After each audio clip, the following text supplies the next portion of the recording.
Saya mengundang saudara-saudara sekalian untuk turut bersama saya masuk dalam perjalanan keseharian untuk pembentukan kerohanian kita, di mana kita akan praktek solitude, silence, stillness, and scripture reading.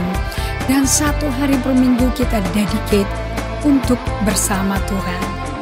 Dengan itu kita membangun ritme hidup yang baru.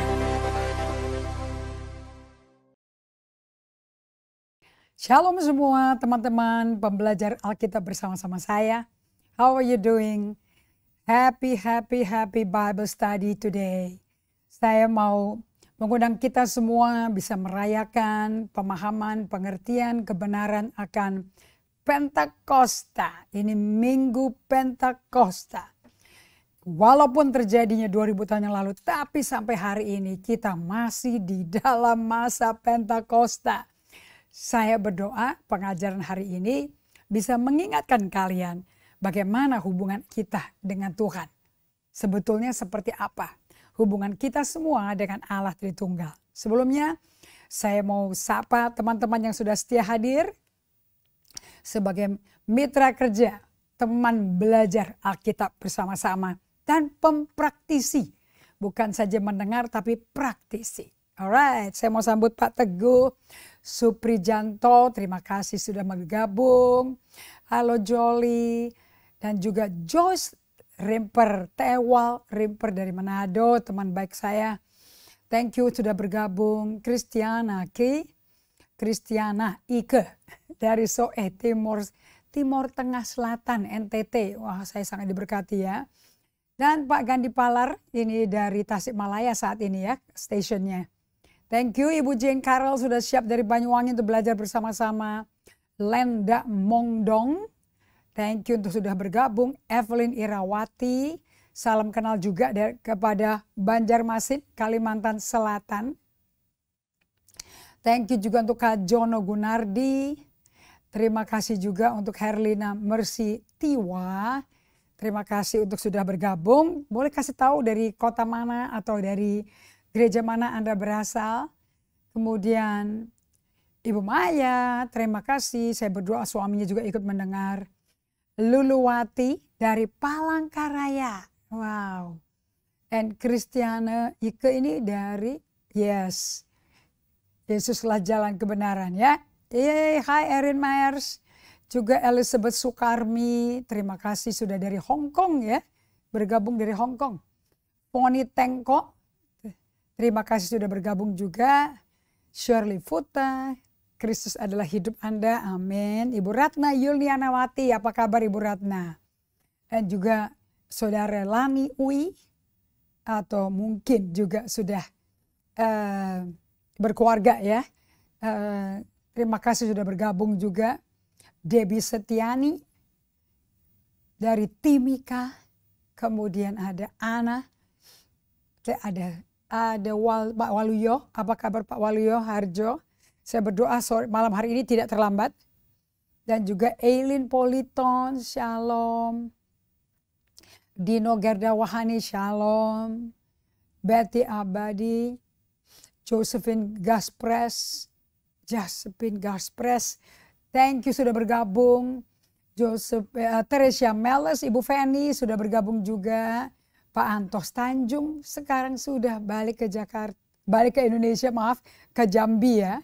And Herlina Mersitiwa, luar biasa.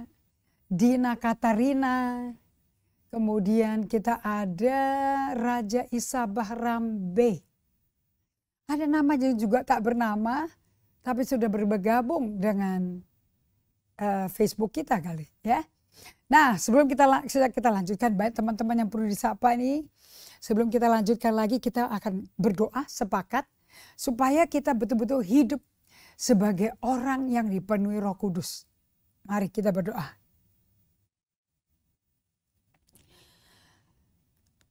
Terlalu baik kasih setiamu Tuhan, terlalu indah.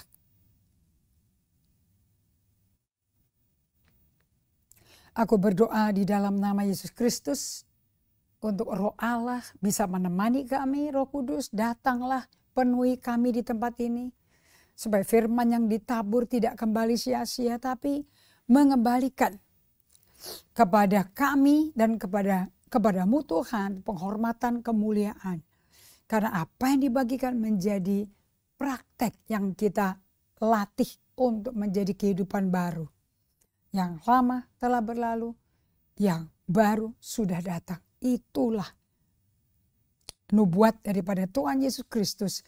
Dan kita semua di dalam Kristus menerima semua panggilan ini. Dan untuk hidup berjalan dipenuhi Roh Kudus setiap hari. Terima kasih Bapak, kami terima karunia-Mu yang luar biasa ini. Pribadi Roh Kudus dari sekarang sampai Maranatha. Tuntun kami Roh Kudus. Dalam nama Yesus Kristus kami berdoa mengucap syukur. Amin. Oke. Kita akan membagikan judulnya Masa Pentakosta. The Age of the Pentecost. Ya, masa itu ada jenjang waktunya yang panjang. Dari pertama kali 2000 tahun yang lalu dicurahkan kepada 150 orang-orang percaya duduk bersama di satu rumah di Yerusalem.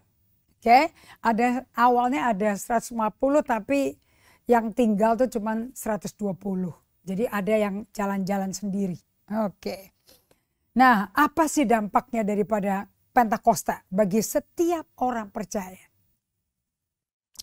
Nah, setelah Yesus absen dari bumi, meninggalkan murid-muridnya. Dengan dia mati. Kemudian dia muncul kembali, bangkit dari mati pakai tubuh yang dipermuliakan. Dia menunjukkan siapa dia. Dan kenapa kok dia bagaimana kita sebelum kita terima Yesus sampai dipenuhi Roh Kudus, itu efeknya, dampaknya itu apa dan kenapa gitu loh.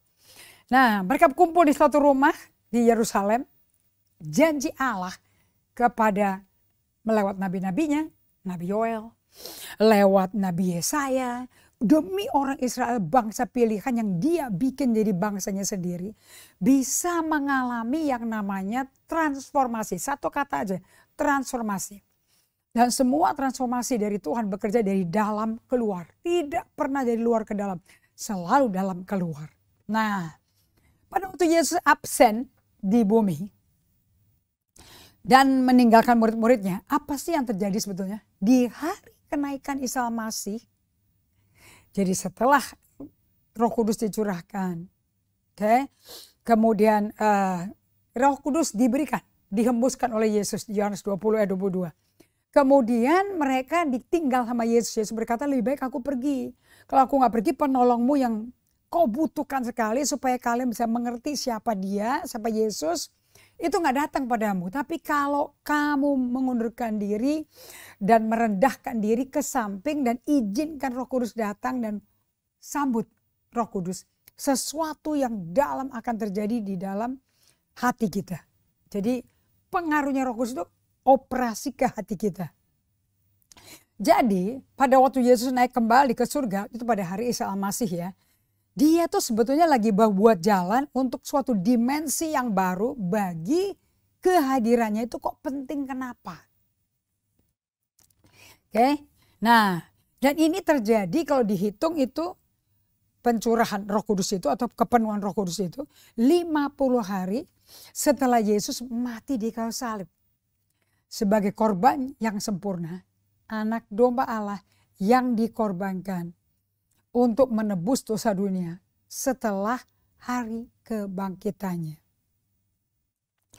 Nah, ada apa dengan 50 hari kemudian itu setelah Yesus tergantung mati menghembuskan napasnya?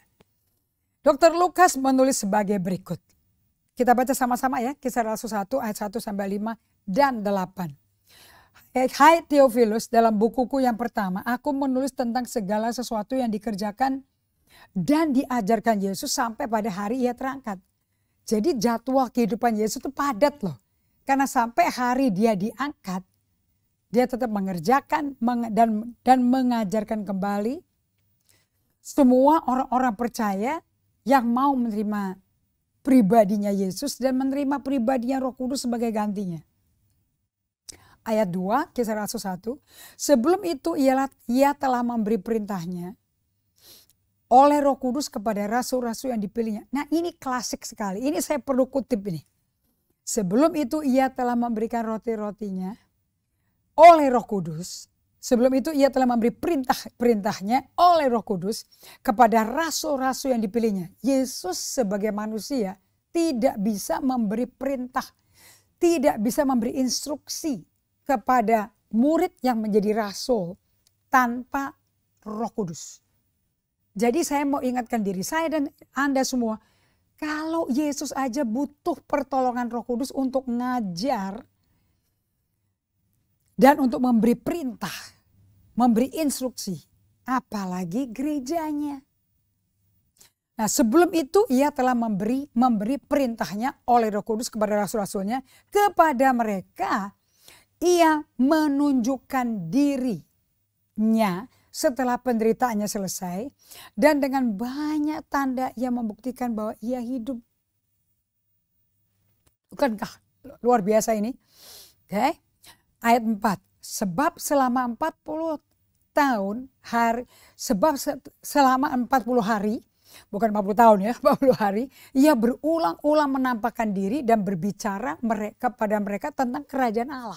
Jadi diskusi sambil jalan, sambil duduk bersama ke-12 murid Yesus itu on target tentang kerajaannya dia sendiri.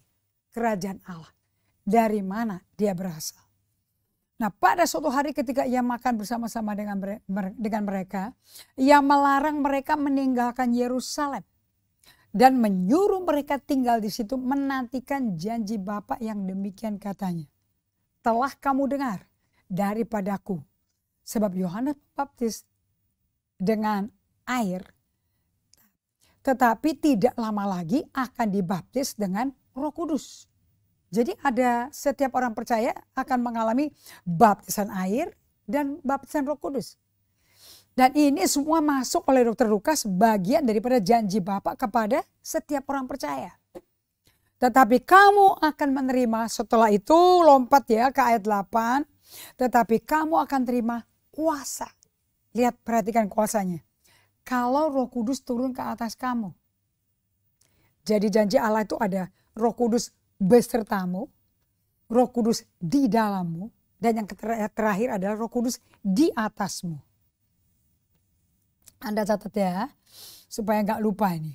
Nah, pada suatu hari ketika ia makan bersama-sama mereka, ia melarang mereka meninggalkan Yerusalem dan menyuruh mereka tinggal di situ menantikan janji Bapa yang demikian katanya. Telah kamu dengar daripadaku sebab Yohanes membaptis dengan air, tapi tidak lama lagi kamu akan dibaptis Roh Kudus. Tetapi kamu akan menerima kuasa kalau Roh Kudus turun ke atas kamu. Jadi kita ada kuasa ilahi.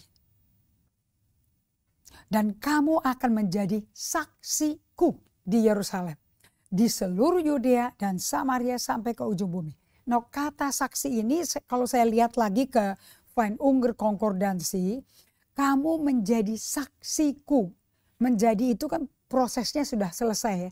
Ujungnya adalah saksi Yesus di Yerusalem, seluruh Yudea dan Samaria dan sampai ke ujung bumi. Berkumpul di situ. Nah, menjadi saksi kita di seluruh dunia dan di kota-kota itu kita akan menjadi saksi. Di Yerusalem, Yudea, Samaria sampai ujung bumi itu kita akan diutus oleh Roh Kudus. Bukan jadi pengkhotbah tapi menjadi saksi hidup. Jadi apa yang kita lihat Yesus hidupin, kita hidupin pula. Itu menyaksikan, oh pernah ini pasti pengikutnya Yesus ya. Kalau enggak mungkin solid seperti ini. Terjadi peralihan yang solid. Kenapa? Karena setiap orang yang hidup di penuh Roh Kudus, pasti Roh Kudus akan mengendalikan hidupnya. Sehingga hidupnya akan ikut ritmenya Yesus. Sehingga menjadi saksi bagi banyak orang. Nah kalau mau lihat ini kita lihat sebenarnya ke Kisah Rasul 4 ayat 13. Betul-betul kesaksian itu bukan khotbah semata-mata. Tetapi gaya hidup, lifestyle. Kira-kira oke, kita lihat sebentar kira-kira di Kisah Para Rasul pasal 4 ayat 13. Ketika sidang itu melihat keberanian Petrus dan Yohanes dan mengetahui bahwa keduanya orang biasa yang tidak terpelajar, heranlah mereka. Dan mereka mengenal keduanya sebagai pengikut Yesus. Tetapi karena mereka melihat orang yang disembuhkan itu berdiri di samping ke-12 murid itu, mereka tidak dapat mengatakan apa-apa untuk membantahnya. Dan setelah mereka menyuruh rasul-rasul itu meninggalkan ruang sidang, berundinglah mereka dan berkata, tindakan apakah harus kita ambil terhadap orang-orang ini, sebab telah nyata kepada semua penduduk Yerusalem bahwa mereka telah mengadakan suatu mujizat yang menyolok dan kita tidak dapat menyangkanya. Kita tidak bisa menyangkalnya. Nah, suara itu semakin luas di antara orang-orang banyak. Baiklah kita mengancam dan melarang mereka supaya mereka jangan berbicara lagi dengan siapapun dalam ini. Dan setelah keduanya disuruh masuk, mereka diperintahkan supaya sama sekali jangan berbicara atau mengajar lagi dalam nama Yesus. Wow, tekanannya di mana bahaya Roh Kudus, di situ ada tekanan duniawi. Karena pekerjaan daging dan pekerjaan roh tidak akan bisa ketemu. Oke. Nah, kita balik ke ayat 13. Ketika sidang itu melihat keberanian Petrus dan Yohanes, Anda barusan melihat bagaimana saya bacakan. Jadi dua orang menjadi pemiliknya, pembinanya. Dan mengetahui bahwa keduanya orang biasa yang tidak terpelajar. Heranlah mereka dan mereka mengenal keduanya sebagai pengikut Kristus. Jadi kalau mau jadi saksi Kristus itu kayak seperti ini nih. Di mana Petrus Yohanes dikeluarin dari penjara, bukan tambah diam tambah bersaksi. Nah, keduanya orang biasa yang tidak terpelajar, maka heranlah mereka dan mereka mengenal keduanya sebagai pengikut Kristus. Nah, itu cara menjadi saksi ya. Jadi bukan khotbahnya yang penting, tapi kehidupan kita sehari-hari. Langkah kita, prinsipnya kita. Ini mereka ngikutin siapa Yesus sebetulnya. Makanya di kisah Rasul 4 dan juga di Galatia 4 itu firman mengenai peralihan dari kedagingan ke alam roh. Untuk itu kita butuh dibaptis Roh Kudus. Kita butuh masa Pentakosta ini untuk diselami, dihayati dengan benar. Ayat 12 Kisah Rasul 1. Maka kembalilah rasul-rasul itu ke Yerusalem dan dari bukit yang disebut Bukit Zaitun yang hanya seperjalanan sabat jauhnya dari Yerusalem. Satu perjalanan itu adalah sepanjang hari kerja, sepanjang aktivitas itu. Mereka bisa bersaksi dari kelakuan mereka, bukan dari khotbah. Lihat ayat 14. Mereka semua bertekun dengan sehati di dalam doa. Mereka bertekun dengan sehati dalam doa bersama-sama dengan beberapa perempuan, Maria ibunya Yesus, dan dengan saudara-saudara Yesus. Nah, kuncinya untuk bisa bertekun sehati dalam doa, berarti udah satu ruangan itu, satu rumah itu semua cuma ada satu agenda, atau agenda mana yang mau digenapi oleh Tuhan. Nah, kita lihat di sini bahwa mereka semua bertekun. Ini akibat dibaptis Roh Kudus dengan sehati dalam doa dan bersama-sama dengan beberapa perempuan seperti Maria dan saudara-saudaranya Yesus, semua yang menyangkal Yesus di Nazaret, ibunya yang diam aja gak bisa ngapa-ngapain. Mereka dipenuhi Roh Kudus dan mereka semua bisa bersaksi.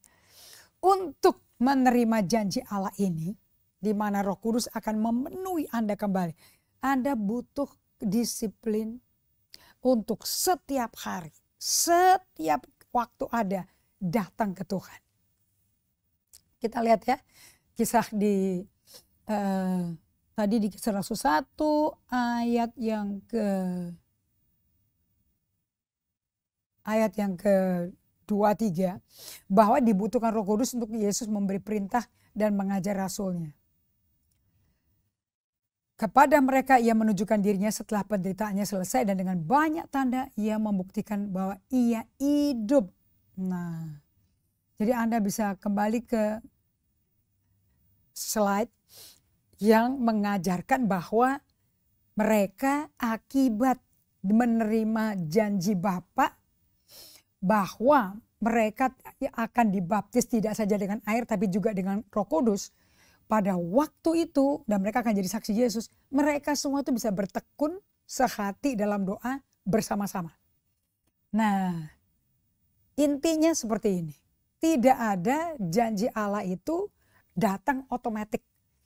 Datang semau-maunya. Semua janji Allah butuh kita dengan sengaja intensional memohon untuk dan mengharapkan itu janji digenapi dengan cara datang ke penggenapnya.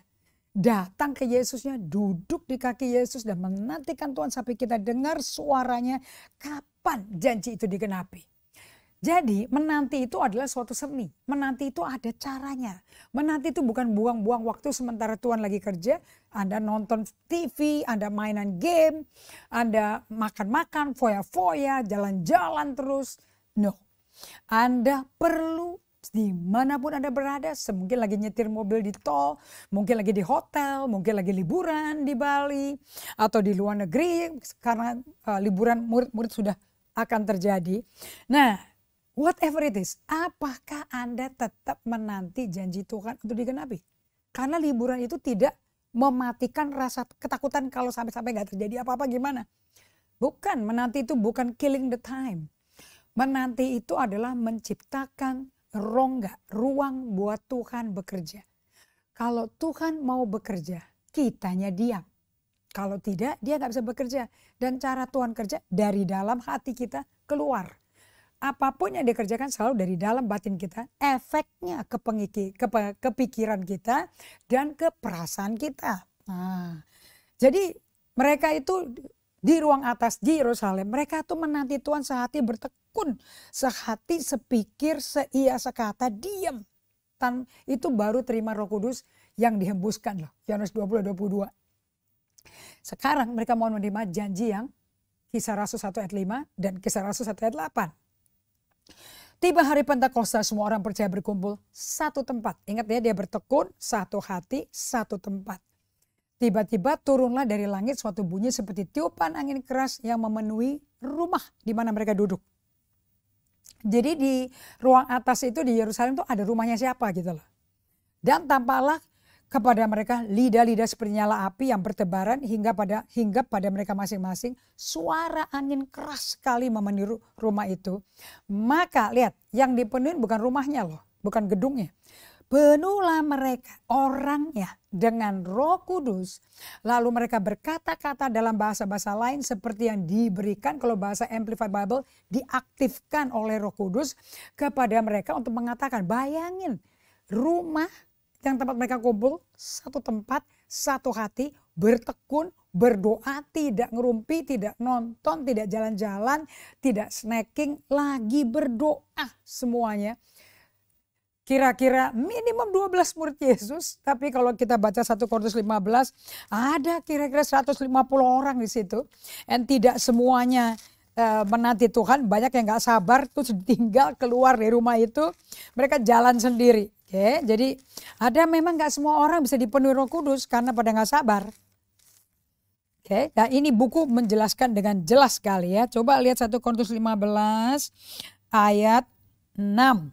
Oh maaf, bukan 150, 500.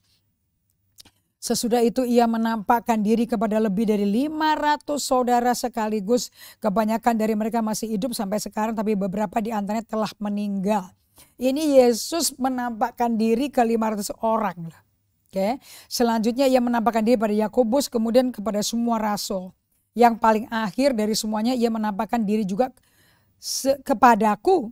Sama seperti kepada anak yang lahir sebelum waktunya. Dianggap si Paulus melihat dirinya sebagai bayi prematur. Karena aku adalah yang paling hina dari semua rasul, bahkan tidak layak disebut rasul. Sebab aku telah menganiaya jemaat Allah. Tapi karena kasih karunia Allah aku sebagaimana aku ada sekarang. Dan karena karunia yang dianugerahkannya kepadaku tidak sia-sialah. Sebaliknya aku telah bekerja lebih keras daripada mereka semua, tapi bukan aku melainkan kasih karunia Allah. Jadi 500 orang melihat Yesus menampakkan diri bangkit dari mati. Right? 120 dibaptis Roh Kudus di ruang atas Yerusalem di satu rumah. Mereka bertekun. Jadi 380 orang itu tidak dibaptis Roh Kudus. I wonder where they are saat itu. Dan apakah mereka bersaksi tapi tanpa Roh Kudus. Nah, yang 120 dengan Roh Kudus. Oke.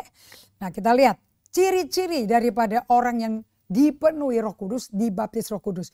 Apakah dipenuhi Roh Kudus itu hanya pengalaman memori, peringatan saja, hari peringatan Pentakosta?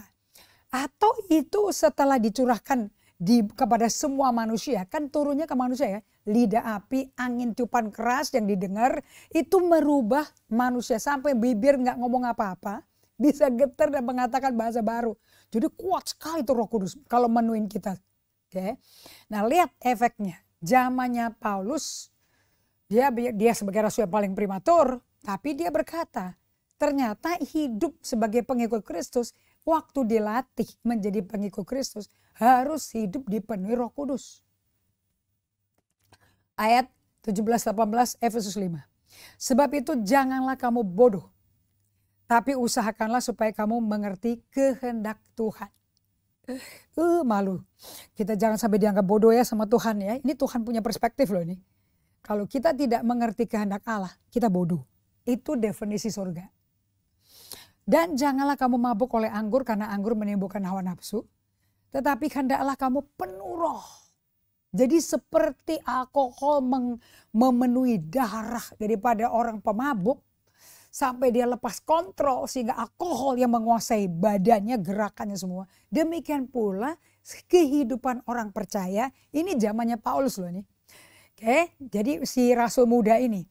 Kita pun mesti hidup setiap hari penuh Roh Kudus sampai Roh Kudus sudah mengendalikan perangai kita, perilaku, sikap, karakter, postur badan, semuanya itu dikuasai Roh Kudus. Seperti alkohol yang menguasai si pemabuk. Efeknya kalau sampai dipenuhi Roh Kudus, sampai seperti alkohol menguasai darah orang itu, sampai fisiknya udah terkendali oleh alkohol. Apakah kita terkendali oleh Roh Kudus? Sehingga kita bisa berkata God is in control. Allah mengendalikan, Allah memegang kendali atas hidup kita. Allah berkuasa atas hidup kita. Kalau memang kita mengalami Allah menguasai hidup kita seperti alkohol menguasai hidup si pemabuk, maka satu, kita akan berkata-kata seorang kepada yang lain dalam mazmur, kidung, puji-pujian, nyanyian rohani. Ini kita perlu mengalami ini. Bernyanyi dan bersorak bagi Tuhan dengan segenap hati. Nggak perlu pakai band, semuanya bisa dengan segenap hati. Memuji Tuhan, mengucap syukur pada Tuhan, merayakan Tuhan. Yang ayat ke-20 dong. Ucap syukur senantiasa atas segala sesuatu dalam nama Tuhan kita Yesus Kristus kepada Allah dan Bapa kita. Kalau Anda buka ke 1 Tesalonika 5 ayat 18. Ternyata ucap syukur ini ada perintah pendek-pendek ya. Saya mulai ayat 16 ya. 1 Tesalonika 5 ayat 16. Bersukacitalah senantiasa. Ayat 17. Tetaplah berdoa. Ayat 18, mengucap syukurlah dalam segala hal. Sebab inilah yang dikehendaki Allah di dalam Kristus Yesus bagi kamu. Setiap kali Alkitab ditulis suratnya oleh Rasul Paulus, di dalam Yesus Kristus, di dalam Dia, di dalam kasih, artinya kita kepenuhan Roh Kudus. Karena kita ada di dalam, berarti kita dikendalikan oleh Kristus Yesus. Janganlah padamkan Roh Kudus, malah kita disuruh mabok sama Roh Kudus kok. Jangan anggap rendah nubuat-nubuat, ujilah segala sesuatu dan peganglah yang baik. Jauhkan dirimu dari segala jenis kejahatan. Ini baru dapat terjadi kalau kita dipenuhi Roh Kudus. Sampai Roh Kudus memegang kendali kehendak pikiran perasaan kita. Seperti si alkohol mengendalikan si pemabuk. Nah, typically seperti ini. Nah, lihat karakternya, integritasnya luar biasa. Ayat 21, dan rendahkanlah dirimu seorang kepada yang lain dalam takut akan Kristus. So, tanpa dipenuhi Roh Kudus kita nggak takut akan Tuhan. Tanpa dipenuhi Roh Kudus nggak bisa rendah hati. Makanya kalau Anda mau datang kepada Tuhan tiap hari, menanti Tuhan by creating space for God, supaya dia mengisi jiwa Anda dengan hadiratnya, dengan rohnya, baru Anda akan ada perubahan dari dalam, pembentukan rohani dari dalam keluar. Efeknya ke kelakuan kita, perbuatan kita. Nah, sekarang kita mau kembali lagi ya di Kisah Rasul 2, setelah Roh Kudus itu ayat 1-4, ayat 5-nya berbicara tentang apa? Tuh angin keras masuk ke rumah di mana mereka bersatu. Di mana mereka lagi sehati, seia, sekata di satu rumah dan berdoa. Bukan lagi nganggur. Di ayat 5 dikatakan, waktu itu di Yerusalem diam orang-orang Yahudi yang saleh dari segala bangsa di bawah kolong langit. Ketika turun bunyi itu, bunyi angin keras ya, berkerumunlah orang banyak. Mereka bingung karena mereka masing-masing mendengar. Sekarang yang mereka dengar bukan angin kerasnya. Suara rasul-rasul berkata-kata dalam bahasa mereka sendiri. Yang nonton, yang terheran-heran. Mereka orang-orang Galilea ini pada ngomong bahasanya, dialeknya orang lain. Dan mereka semua tercengang-cengang. Ini orang-orang yang bahasanya diutarakan oleh para rasul. Tercengang-cengang dan heran. Lalu berkata, bukankah mereka semua yang berkata-kata adalah orang Galilea? Kok mereka berbahasa-bahasa kita, Mesopotamia, bahasa Turki, bahasa segala macam suku bangsa. Dan mereka semua tercengang-cengang dan ayat 12 ya. Dan sangat termangu-mangu sambil berkata seorang pada yang lain, apa artinya ini? Tetapi orang lain menyindir mereka dan berkata, oh lagi mabuk anggur. Nah hebatnya tuh waktu ada pendapat nyeletuk seperti itu. Dari semua orang yang dipilih oleh Roh Kudus. Untuk berbicara kepada orang yang mencemooh bahwa ini mabuk ini. Padahal mereka pakai bahasa yang dapat dimengerti loh. Orang Galilea ngomong mengenai bahasa Mesopotamia. Bahasa bangsa lain lagi. Oke. Dan ternyata dari semua orang yang dipilih oleh Roh Kudus untuk menyampaikan kebenarannya, apa ya yang terjadi di sini? Kok Petrus loh? Hebat Tuhan Yesus. 50 hari sebelumnya dia nyangkal dengan sumpah-sumpahin Yesus. Gak kenal dia loh. 3 kali kan. Dia menyangkal Yesus dan ayam berkokok. Dan Yesus mendoakan Petrus supaya dia selamat. Dan sesudah itu saksikan kepada saudara dia bahwa dia diampuni dan dilepaskan oleh kuasa Roh Kudus. So Petrus diberdayakan oleh Roh Kudus. Betapa pada dahsyatnya kasih dan maksud Allah atas pribadi Petrus. Nggak nyerah. Sudah bangkit dari mati menyatakan dirinya khusus nyari Petrus. Yang kembali ke kehidupan mata pencahariannya. Lupa sekali dengan panggilan dan visi Tuhan. Lupa total. So Petrus diberdayakan oleh Roh Kudus. Betapa dasarnya dia balik lagi mancing ikan saudara-saudara. Jadi visinya Tuhan bikin dia menjadi penjala manusia, dia lupain di Lukas 5. Langsung pemberi visinya mati, badannya hilang, masuk ke kuburannya kan kosong. Kemudian waktu bangkit dari mati bingung kan mereka. Dari absen beberapa satu malam, muncul 40 hari, absen lagi karena Isa Al-Masih. Dan duduk di kanan Allah Bapa, kemudian diganti dengan kehadirannya dengan pribadi Roh Kudus. Pas Roh Kudus datang, pribadi yang nyangkal Yesus 3 kali dan sumpah dengan sumpah serapah, berubah menjadi orang pemberani. Dari pengecut menjadi pemberani. Kita lihat di sini ya. Bahwa Allah itu punya cara memilih dan mengambil orang yang sudah gagal, dihina manusia, kacau hidupnya. Tapi Allah terus punya cara yang untuk mengambil orang-orang yang gak konsisten hidupnya. Kayak Simon bin Yunus itu Petrus nama aslinya ya. Simon itu artinya pelin-pelan, buluh terkulai. Dan memakai hidup orang yang pelin-pelan, gak stabil. Serakah, orang-orang yang gak punya kedudukan di bait Allah, yang gak masuk hitungan, gak dilihat lah, gak mungkin jadi rabi lah. Justru pribadi Roh Kudus kok turunnya ke mereka, turunnya ke Petrus. Dan Roh Kudus adalah pribadi Kristus, Yesus gantikan fisik Yesus di bumi. Dan tidak diberikan karena Anda Kristennya bagus, yang sopan, yang nggak bikin masalah sama sekali.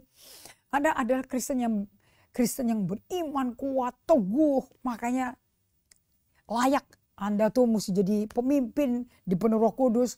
Enggak, justru yang nggak punya jabatan, nggak punya kedudukan pemimpin, justru yang di penuh Roh Kudus. Yang bukan rabi, oleh karena Roh Kudus jadi rasul. Rabi yang diurapi untuk membangun jemaat Tuhan. So kita lihat di sini bahwa Roh Kudus adalah pemberian cuma-cuma yang dapat diakses kapan saja, di mana saja, oleh siapa saja. Sesuai janji Allah melalui Nabi Yoel. Bagi setiap orang yang rela berbalik kepada Yesus Kristus dan menantikan Dia. Ayat 14. Maka bangkitlah Petrus berdiri dengan ke-11 rasul itu. Dengan suara nyaring ia berkata kepada mereka, hai kamu keturunan ular, hai kamu orang Yahudi, dan kamu semua yang tinggal di Yerusalem, ketahui camkan perkataanku. Waduh, serius loh. Orang-orang ini tidak mabuk seperti yang kamu sangka karena baru pukul 9. Tapi itulah yang difirmankan Allah dengan perantaraan Nabi Yoel. Bagaimana orang yang kecipot takut mati seperti gurunya disiksa. Bagaimana?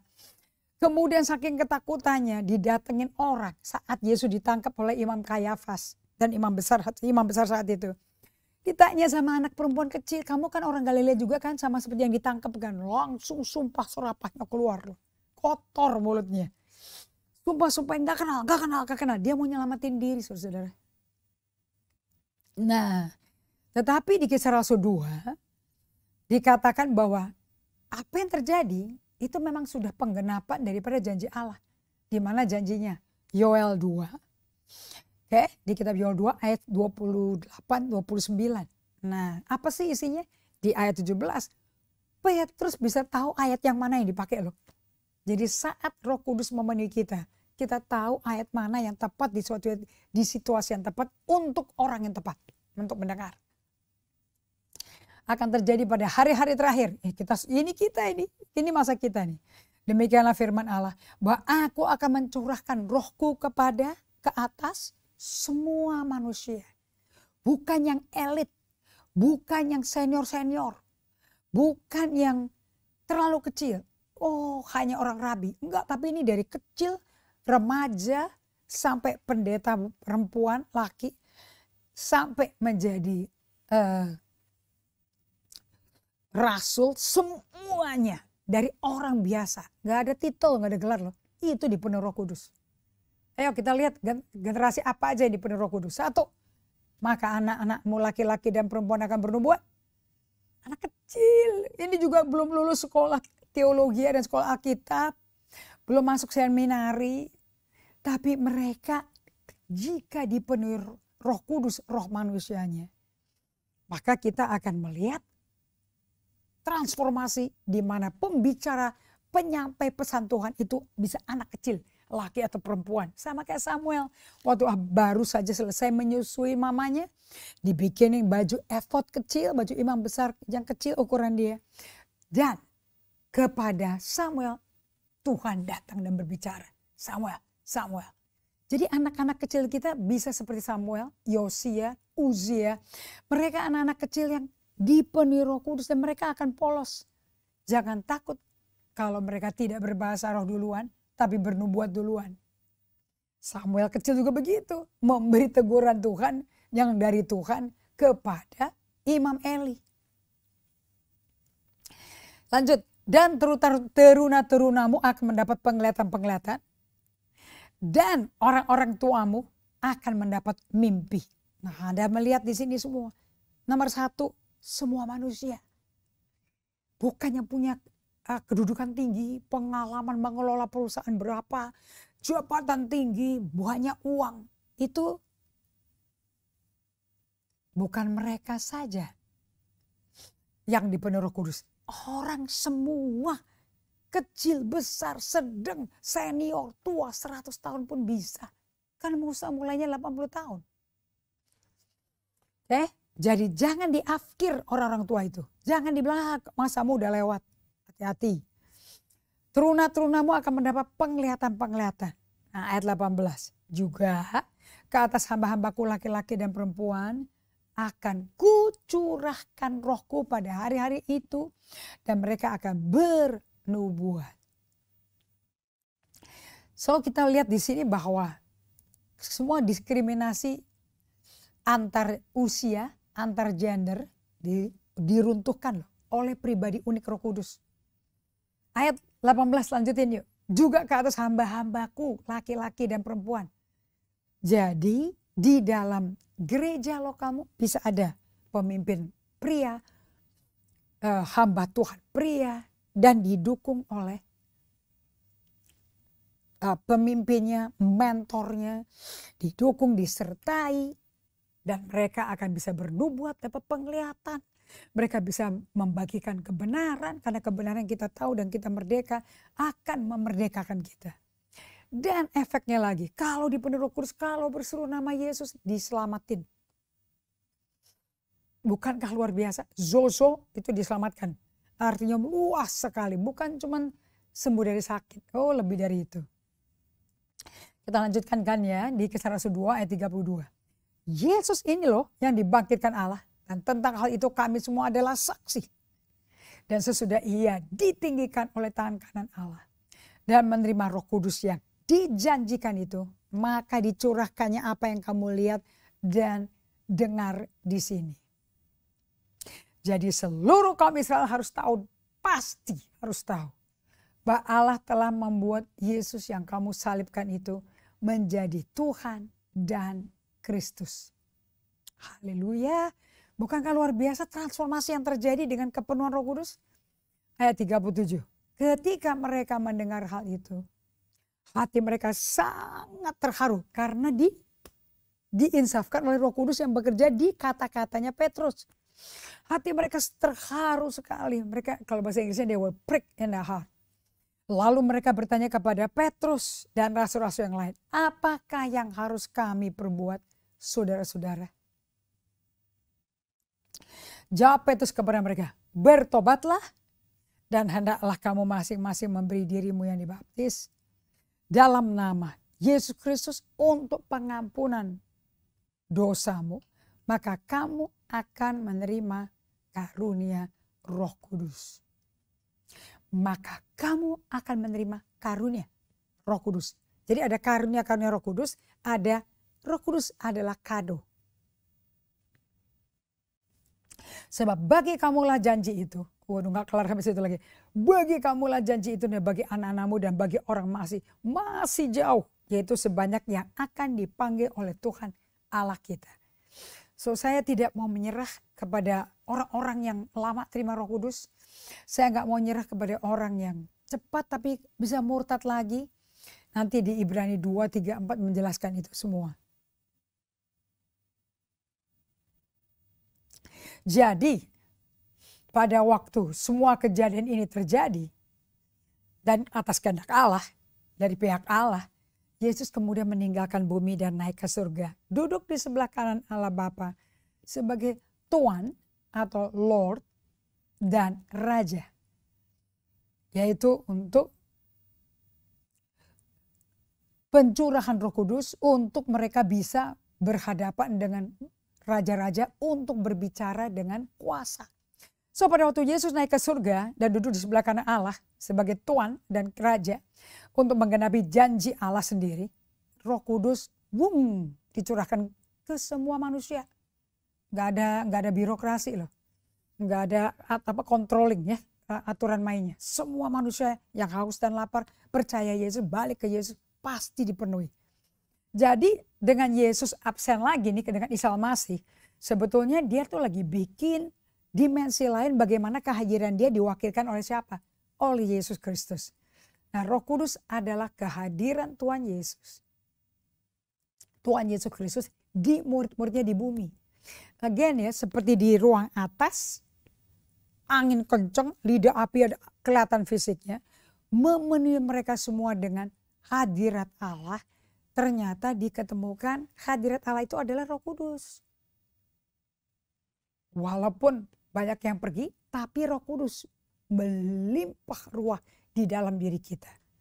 Nah, Roh Kudus itu makanya disebut kado. Kado apa? Melahirkan, kado yang melahirkan satu generasi yang dipenuhi Roh Kudus, yang melakukan pendampakan hadirat Allah kepada banyak orang. Mereka jadi saksi Kristus. Okay? Nah, pada hari Pentakosta itu, kehadiran Tuhan Yesus di murid-muridnya membuktikan bahwa Roh Kudus sekarang sudah tersedia di bumi. Kalau ini bicara kepada kalian, mohon duduk dengan tenang dan berdoa dengan memberikan 4 kata aja doanya. Doa 4 kata ini adalah doa yang berkata, datanglah Roh Kudus, penuhi aku. Datanglah Roh Kudus, penuhi aku. Setiap saat, sesering mungkin kita lakukan ini. Maka Anda akan mengalami apa yang Anda mesti alami dan miliki. Saksi Yesus jadi alamiah. Ya belum langsung masuk ke seminari sekolah Alkitab. Mungkin nanti ada waktunya kita ke sekolah Alkitab. Tapi saat ini dengan dipenuhi Roh Kudus, kita lihat sendiri anak-anak kecil bernubuat, teruna mendapat penglihatan, laki dan perempuan. Semuanya dari kelas apa aja, tidak peduli latar belakang pakai apa, Roh Kudus turun dengan unik dan akan merubah hidup berantakannya orang menjadi hidup yang memberkati orang. Berapa dari Anda yang rindu ini terjadi? Nah, bagaimana jika sampai hari ini orang dunia nonton orang gereja yang dipenuhi Roh Kudus? Apakah mereka kagum dengan sikap sukacitanya jemaat Tuhan? Apakah mereka memuji Tuhan juga bersama kita dan berbuat memuliakan Tuhan sama-sama kita? Dan hebatnya Roh Kudus penuhi semua orang. Bukan hanya ke pendeta, para imam, para suku Lewi, para pengusaha berpengaruh. Tidak sama sekali. Semua manusia mendapat kepenuhan Roh Kudus. Wow, luar biasa ya. Nah, jadi Anda kalau Anda seringkali orang bertanya, ya kita masuk bukan siapa-siapa, cuman begini. Justru orang yang bukan siapa-siapa di pandangan Anda sendiri, itu akan direkrut oleh Tuhan. Kalau Anda cocok dengan apa kata Tuhan, maka demikianlah kamu jadinya. Nah, kabar baiknya sampai masa pandemi 2022 ini, sejak Yesus mati di kayu salib, Roh Kudus tetap, ini kebenarannya ya, Roh Kudus tetap berada di bumi dan memenuhi semua orang sampai selama-lamanya.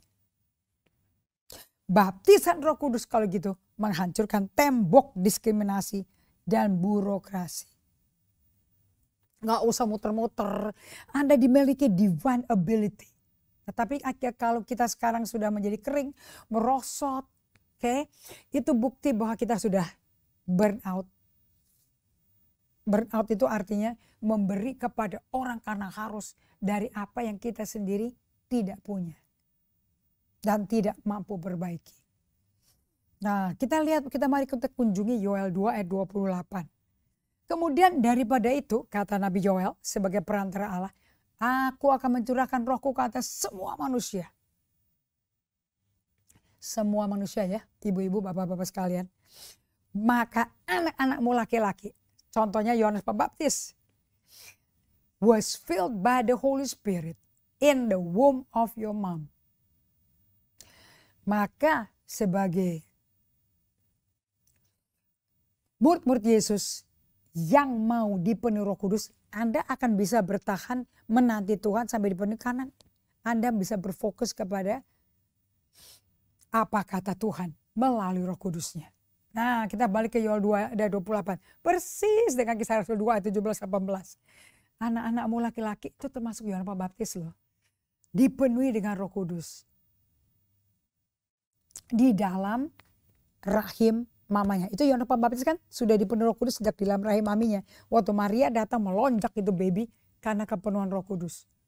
Dan perempuan daripada teenager itu, di mana teenager itu bisa langsung bernubuat, mendapat penglihatan, mendapat visi, mendapat mimpi dan menerjemahkan mimpi. Nah, dikatakan bahwa anakmu laki-laki seperti Yohanes Pembaptis yang dipenuhi dengan Roh Kudus di dalam rahim maminya, dan perempuan teenager bisa bernubuat ke hadapan Allah yang setia menanti Tuhan. Mereka akan dipenuhi dengan pribadi dan kekuatannya.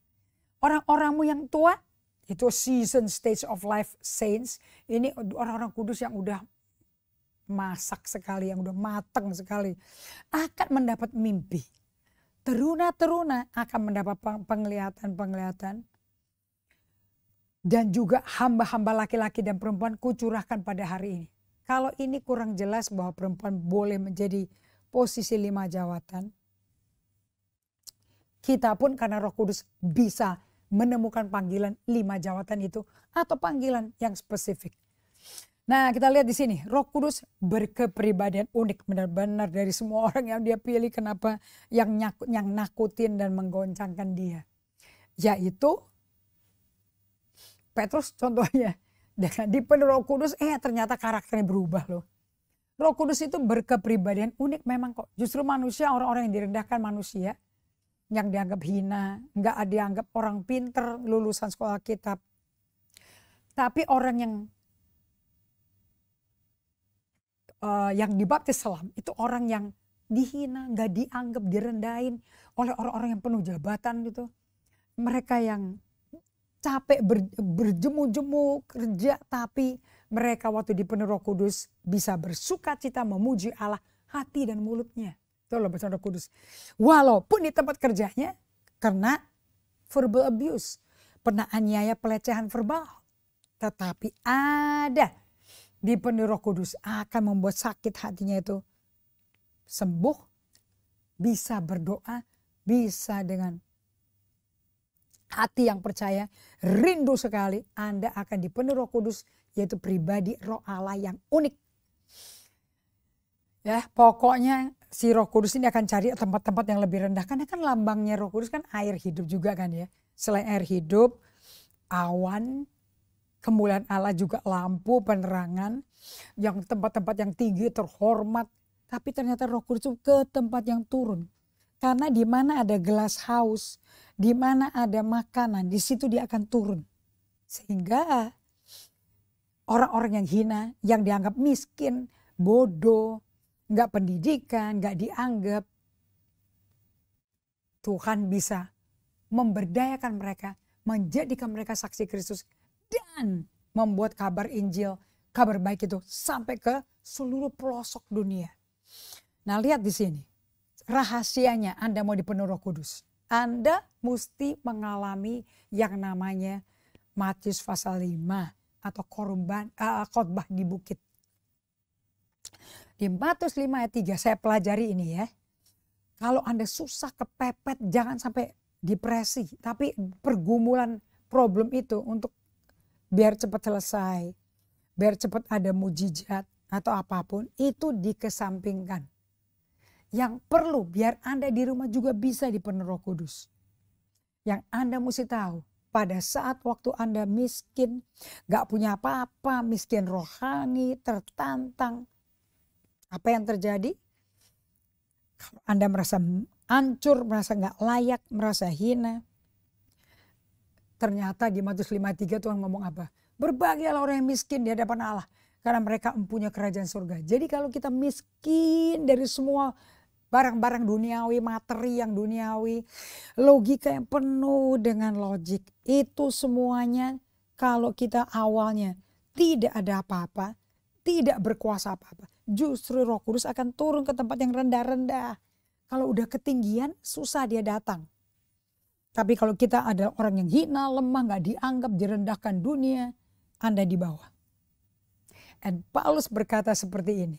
Anda ingat dong, Rasul Paulus menemukan jalannya Roh Kudus yang unik demi Roh Kudus bisa menguatkan kemanusiaan kita. Seperti Roh Kudus menguatkan kemanusiaan Paulus dan buang kedagingan manusia lamanya, the false self. Kita baca ya di 2 Korintus 12 ayat 7. Jadi kalau orang yang betul-betul cinta Tuhan mengalami baptisan Roh Kudus seperti 500 orang di ruang atas, tapi kemudian tinggal 380 karena 500 hilang semua.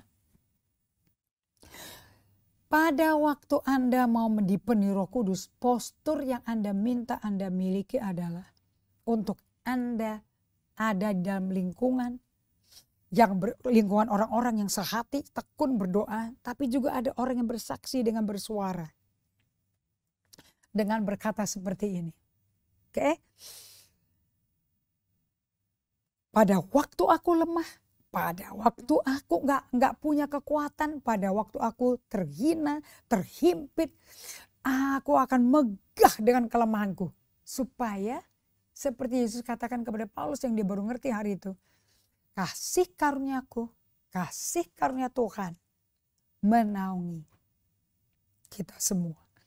Karena itu, karena suatu hari akan bisa ngomong seperti ini. Aku senang, aku rela dalam kelemahan, di dalam siksaan, di dalam kesukaran, dalam penganiayaan, kesesakan oleh karena Kristus. Sebab jika aku lemah, aku kuat. Nah, jadi Anda kalau ikut prinsip dari khotbah di kerajaan Allah di Bukit Bahagia, berbahagialah orang yang miskin di hadapan Allah, karena mereka empunya kerajaan surga. Ini berarti orang yang akan dipakai Tuhan luar biasa, walaupun belum masuk seminari.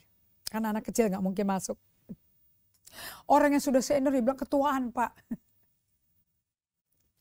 Kalau Anda nangkap ya dari kisahnya si Paulus, dimana kalau kita sedang miskin, gak ada dayanya sama sekali di hadapan Allah. Justru kerajaan surga itu punya kita. Kenapa? Roma 14, yuk kita lihat sebentar. Roma 14 ayat yang ke-17. Apa hubungannya kerajaan Allah dan Roh Kudus? Kita lihat. Sebab kerajaan Allah bukanlah soal makanan atau minuman, tetapi soal kebenaran, damai sejahtera, dan sukacita oleh Roh Kudus. Jadi di sini Roh Kudus juga sutradara ya. Director production. Kerajaan Allah bukan makanan minuman deh. Bukan juga barang yang hilang. Tapi baptisan Roh Kudus itu mengenai kerajaan Allah, makan dan minum, tapi juga soal kebenaran. Damai sejahtera, sukacita oleh Roh Kudus. Nah, jadi saya belajar di sini. Kalau Anda mau dipenuhi Roh Kudus sekarang nih, dan setiap hari. Nah, solitude silence itu adalah jalurnya untuk Anda bisa diisi lagi setiap hari. Kalau tiap hari datang 2-3 kali kepada Tuhan, dan ada hirup hadirat Allah yang dicurahkan di atmosfer, karena hari Pentakosta sudah terjadi. Jadi Roh Kudus ada di bumi, gak pernah ada di surga. Dan dia selalu tarik orang-orang yang hina, yang lemah, yang miskin rohani. Nah, orang itu yang akan dipenuhi Roh Kudus. Makanya Paulus berkata, biar aku dihina, diancam karena Roh Kudus. Karena akan mengundang kontroversi. Tapi yang indahnya di kesaksian ini, Roh Kudus memenuhi mereka dan mengundang orang tertarik sampai memperhatikan mereka semua. Berkata, aduh aku bingung apa sih yang terjadi pada mereka. Namun kata-kata setiap orang dari para rasul yang dipenuhi Roh Kudus, itu kata-kata yang bagus sekali. Mereka memuji Tuhan, memuliakan Tuhan, pada bernyanyi, bermazmur. Jadi bagus hasilnya. Jadi di penuh Roh Kudus itu hasilnya bagus. Pernah nggak Anda berpikir kalau kita semua di setiap gereja di penuh Roh Kudus kembali, dan akan membuat orang-orang dunia pada datang bergabung sama kita karena hasilnya bagus. Nah, kita akan bahas lagi ya di hari Sabtu ya, untuk mengerti keunikan kerja Roh Kudus. Jadi supaya kepenuhan Roh Kudus jangan stop di bahasa roh. Tapi pribadi kita berubah, omongan berubah, kelakuan berubah. Dan orang yang gak bisa apa-apa jadi saksi yang luar biasa. Kita mau ini kembali lagi di Indonesia, di setiap gereja. Amin. Karena kejahatan semakin jahat, kuasa Tuhan mesti semakin nyata. Mari kita berdoa ya. Bapa kami di surga, terpujilah namamu. Buat kami pahami bahwa pribadi Roh Kudus itu pribadi Allah yang unik sekali. Pribadi yang tidak mempedulikan dan menghancurkan tembok diskriminasi antara orang kaya dan miskin, orang bodoh, hina, dan tidak dianggap pinter oleh orang kalangan agamawi yang sangat berpengaruh dan sangat pinter, tapi tidak ada kuasa Roh Kudus dan tidak kenal Yesus. Buat kami semua mengerti kenapa kami dipenuhi Roh Kudus, untuk menjadi apa dan mengalami apa. Kenapa kami melakukan solitude silence setiap harinya. Aku minta Roh Kudus buat setiap kami yang belajar Alkitab bisa mendapat pencerahan. Bahkan sampai di sepanjang hari Kamis, Jumat, Sabtu kita ketemu lagi. Akan mengalami Tuhan. Dan mendapat pewahyuan dan pengertian. Karena firman-Nya kami mengerti, memerdekakan kami. Aku berdoa berkat ini, kelaparan haus turun pada semua pembelajar Alkitab. Di dalam nama Yesus Kristus. Amin. So, terima kasih sekali semuanya teman-teman yang sudah bergabung. Saya berdoa pengalaman ini akan membuat Anda lapar dan haus kembali akan Tuhan. Sehingga dari perut kita memancar aliran-aliran air hidup. Mari kita tidak lesu nunggu Pentakosta berikutnya, nggak perlu. Kita sudah hidup di masa Pentakosta ini. Dari Bible Study kami, jangan lupa ini buku-buku yang menjadi alat bagi kita semua untuk bisa mengalami kepenuhan Roh Kudus lagi sampai ada ritme hidup yang suci sehingga emosi kita disembuhkan dan kita jadi saksi yang penuh kasih Kristus. Tuhan berkati sampai hari Sabtu jam 11 pagi.